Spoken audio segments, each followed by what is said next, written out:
दोस्तों, ब्रह्मांड में पृथ्वी ही एकमात्र ऐसा ग्रह है जहां इंसानों के रहने लायक सही वातावरण, पानी, जमीन, गुरुत्वाकर्षण और इकोसिस्टम है। और यहाँ रहने वाले बुद्धिमान इंसानों ने पूरे सोलर सिस्टम को एक्सप्लोर कर लिया है। यहाँ तक कि इंसान चंद्रमा तक पहुंच चुके हैं और अब मंगल ग्रह पर जाने की तैयारी कर रहे हैं। लेकिन क्या आपके दिमाग में भी ये कभी सवाल आया है कि सौर मंडल के अन्य ग्रहों की जमीन कैसे दिखती होगी?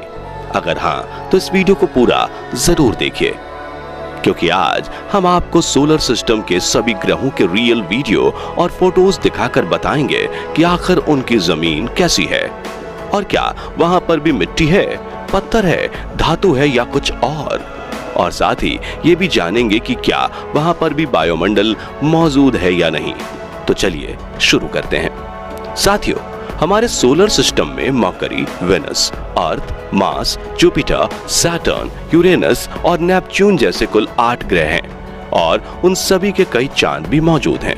लेकिन इनमें से कुछ पृथ्वी की तरह चट्टानी ग्रह हैं तो कुछ गैसीय ग्रह हैं जिन पर जीवन की कोई संभावना नहीं है। लेकिन हाँ, इन गैसीय ग्रहों के कुछ चांद पर जीवन मुमकिन हो सकता है। तो चलिए शुरू करते हैं सोलर सिस्टम के इन 8 प्लैनेट्स का सफर। सबसे पहले मरकरी यानी बुध ग्रह की बात करते हैं। तो सूर्य के बिल्कुल नजदीक मौजूद यह ग्रह बिल्कुल सूखा और वीरान पड़ा है, जिनके पास अपना वायुमंडल भी नहीं है। बुध ग्रह की जमीन पूरी तरह से उबड़ खाबड़ है और इसमें काफी बड़े बड़े गड्ढे हैं जो कि कई किलोमीटर तक लंबे, चौड़े होने के साथ कई किलोमीटर गहरे भी होते हैं।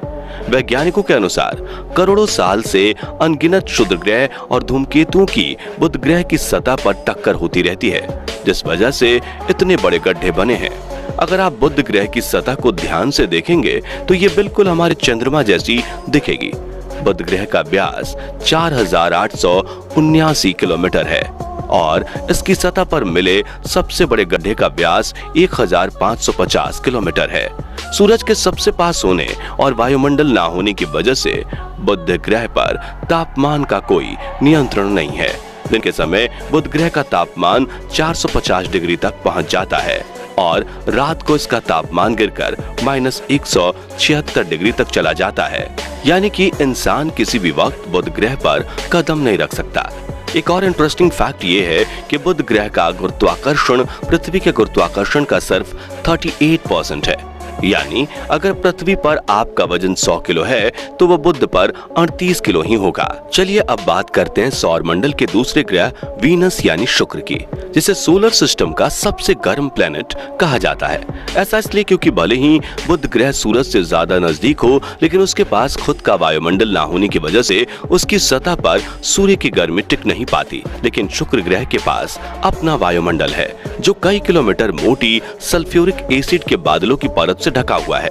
इस खतरनाक एसिड की इस मोटी परत की वजह से जब सूर्य की गर्मी शुक्र पर आती है तो वो रिफ्लेक्ट होकर स्पेस में वापस नहीं जा पाती।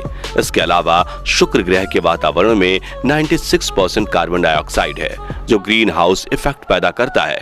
इन कारणों की वजह से शुक्र ग्रह का तापमान दिन और रात दोनों वक्त 460 डिग्री सेल्सियस बना रहता है।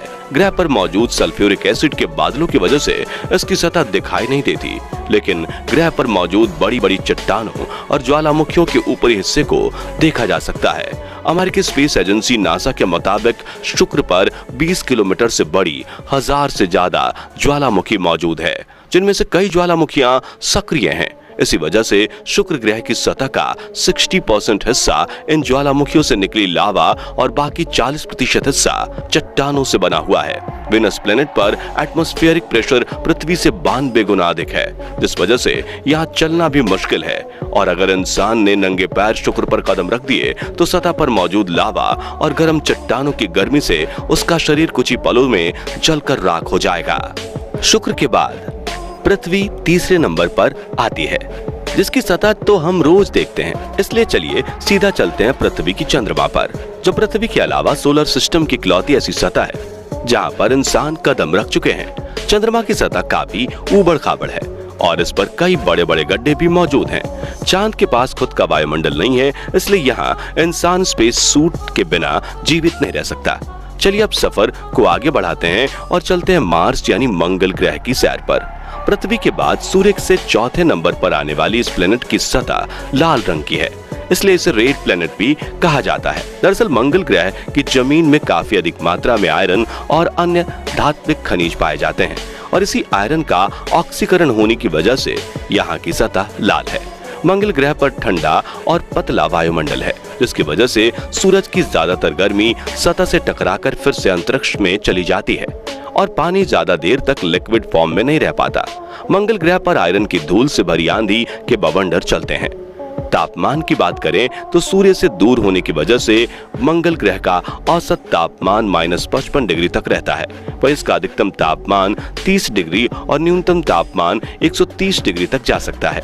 मंगल ग्रह की सतह पर कई धारियां दिखाई देती हैं, जिन्हें देखकर लगता है कि मानो पहले यहाँ जल का प्रवाह होता हो और उसी से धारियां बनी हो। मंगल ग्रह की इस सतह को देखकर कई वैज्ञानिकों का मानना है कि पहले यहाँ जीवों की बस्ती जरूर रही होगी, जिसका किसी कारणवश विनाश हो चुका होगा। खैर, अगर आप जानना चाहते हैं कि वैज्ञानिक मंगल ग्रह में इतनी दिलचस्पी क्यों दिखाते हैं, तो आप एंड स्क्रीन और डिस्क्रिप्शन में दी गई लिंक से हमारा वो वीडियो देख सकते हैं। बुध, शुक्र, पृथ्वी और मंगल ग्रह एस्टेरॉयड बेल्ट यानी शुद्ध ग्रह पट्टी के अंदर होने की वजह से इन चारों को इनर प्लेनेट यानी कि आंतरिक ग्रह कहा जाता है। इन चारों ग्रहों की जमीन चट्टानी है।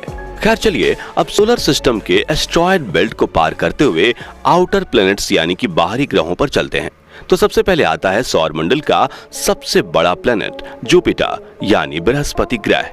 दोस्तों, इस ग्रह को गुरु ग्रह या गैस जायंट कहा जाता है, यानी कि यहाँ कोई ठोस सतह नहीं है, बल्कि यह ग्रह पूरी तरह से गैस और तरल पदार्थों से बना है। जुपिटर ग्रह का आकार इतना बड़ा है कि इसके अंदर 1300 पृथ्वी समा सकती है।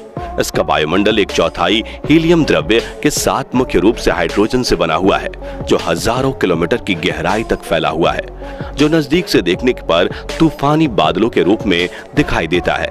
दोस्तों, बृहस्पति ग्रह को सोलर सिस्टम का वैक्यूम क्लीनर भी कहा जाता है, क्योंकि यह सौर मंडल में आने वाले बाहरी उल्कापिंडों को अपनी तरफ खींच लेता है और अगर ऐसा ना होता तो शायद वे उल्कापिंड पृथ्वी या अन्य ग्रहों से टकराकर भारी तबाही मचा देते।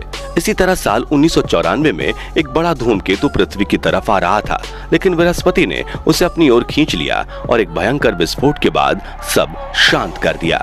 दोस्तों, अब बात करते हैं सैटर्न यानी कि शनि ग्रह की। इसके चारों ओर एक खूबसूरत रिंग दिखाई देती है, जो जमी हुई बर्फ के छोटे छोटे पार्टिकल और चट्टानों के टुकड़ों से बनी है। जब ये बर्फ सूर्य से आने वाली किरणों को रिफ्लेक्ट करती है तो ये चमकती हुई नजर आती है। शनि भी एक गैसीय ग्रह है, जिसका वायुमंडल 96% हाइड्रोजन, 3% हीलियम और 1% अमोनिया और इथेन जैसी गैसों से बना हुआ है। इस ग्रह पर भी ठोस जमीन नहीं है, इसलिए हम इस ग्रह पर कदम नहीं रख सकते। जैसे जैसे शनि ग्रह के वायुमंडल में नीचे जाया जाता है, वैसे वैसे इसमें मौजूद हवाओं की रफ्तार तेज होती चली जाती है और आपको ये जानकर हैरानी होगी कि शनि ग्रह पर बहने वाली हवा की रफ्तार 18 से 2000 किलोमीटर प्रति घंटे तक चलती है। इसलिए किसी भी स्पेस मिशन को इस ग्रह के पास तो भेजा जा सकता है, लेकिन इस गैसीय गोले के ज्यादा अंदर भेजना नामुमकिन है, क्योंकि ये हवाएं कुछ ही सेकंड्स में स्पेसक्राफ्ट के चिथड़े उड़ा देंगी। चलिए अब सफर में आगे बढ़ते हैं और बात करते हैं यूरेनस यानी कि अरुण ग्रह की। जुपिटर और सैटर्न की तरह यूरेनस भी एक गैस का गोला है और इस ग्रह पर कोई ठोस सतह मौजूद नहीं है। हालांकि इस ग्रह पर बर्फ की मात्रा अधिक है और यहाँ का औसत तापमान -224 डिग्री सेल्सियस है, इसलिए इसे बर्फीले गैसीय ग्रह के रूप में जाना जाता है। इसके वायुमंडल में 83% हाइड्रोजन, 15% हीलियम और 2% मीथेन गैस मौजूद है। इस ग्रह के पास 27 चंद्रमा है और यहाँ एक दिन की लंबाई 17.2 घंटे की होती है। यूरेनस पर मौजूद सूर्य से आने वाली लाल किरणों को ऑब्जॉर्ब करके नीले रंग को दर्शाता है, इसलिए यह प्लेनेट नीला दिखाई देता है। आखिर में दोस्तों, सोलर सिस्टम के लास्ट प्लेनेट नेपच्यून यानी वरुण की बात करें तो ये भी एक गैसीय प्लेनेट है और अन्य गैसीय ग्रहों की तरह इसके पास भी अपने रिंग्स हैं, लेकिन ये छल्ले काफी पतले और धुंधले हैं, इसलिए इन्हें देख पाना मुश्किल है। इस ग्रह के वायुमंडल में 74% हाइड्रोजन, 25% हीलियम और करीब 1% मीथेन गैस है। इसके वायुमंडल में बर्फीले बादल मौजूद हैं और इस ग्रह के पास भी कोई ठोस सतह नहीं है। गैस और बर्फीले बादलों से बने इस ग्रह का रंग नीला है और इस पर करीब 2000 किलोमीटर प्रति घंटे की रफ्तार से हवाएं बहती हैं। यह सौर मंडल का चौथा सबसे बड़ा ग्रह है और इसका आकार पृथ्वी के आकार से करीब 4 गुना और वजन 17 गुना भारी है।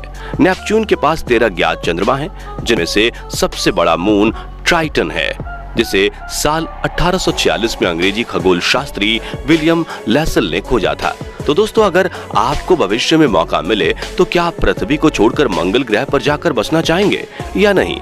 और इन 8 ग्रहों में से आपको सबसे खूबसूरत ग्रह कौन सा लगा?